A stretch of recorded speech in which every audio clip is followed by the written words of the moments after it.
Au sommet du pouvoir, les consultations s'intensifient depuis l'utilisation du 49.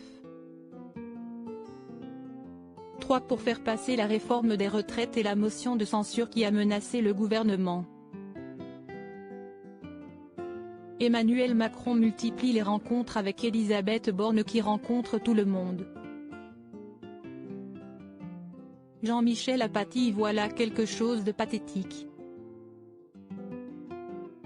Le chef de l'État et son bras droit se retrouvent pour évoquer la suite d'un quinquennat qui vient à peine de commencer et qui est déjà à l'arrêt, écrit le journaliste sur Twitter ce lundi 27 mars.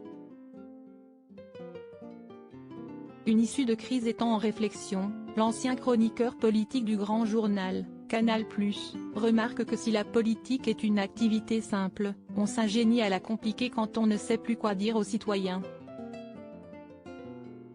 Alors que le Conseil constitutionnel doit valider ou censurer la dite réforme des retraites, Jean-Michel Apathy souligne que 2 portes de sortie s'offrent à Emmanuel Macron. La première, le suffrage universel. La seconde, une modification radicale et pourtant mineure de la réforme des retraites.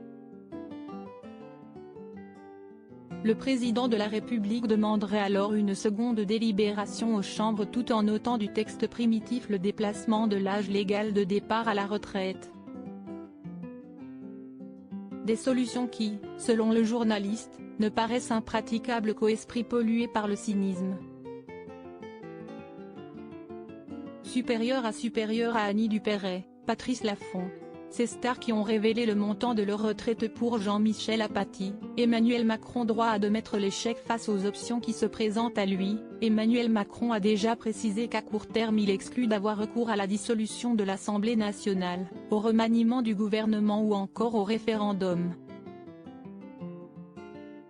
Pour Jean-Michel Apathy, soumettre au référendum le texte modifié serait une prise de risque, mais elle vaudrait mieux que la valse dans laquelle s'enfonce le pouvoir, écrit-il sur Twitter. À ses yeux, Emmanuel Macron doit admettre cette idée simple, celle de l'échec après que ni lui, ni son gouvernement n'ont su convaincre le pays des mesures imposées par le 49. 3. Invitant le pouvoir à changer, reculer pour faire passer quelques mesures importantes, comme l'allongement de la durée de cotisation, il le met en garde. S'il ne procède pas ainsi, le chef de l'État court plusieurs dangers. D'abord, il attise la folie destructrice dont sont saisis Jean-Luc Mélenchon et ses amis. Ensuite, il assure que le locataire de l'Élysée se coupe d'une part majoritaire de la population qui pourrait le pousser à abréger son mandat. Sans oublier une partie de la droite qui pourrait se tourner vers les bras de l'extrême droite s'il n'agit pas vite. Une série de tweets qu'il conclut, retirer Emmanuel Macron la mesure qui reporte l'âge légal de la retraite de 62 à 64 ans. En changeant cela, vous changez tout.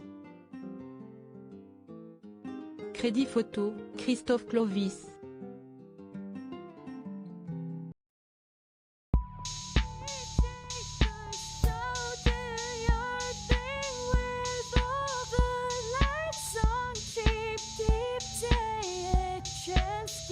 Keep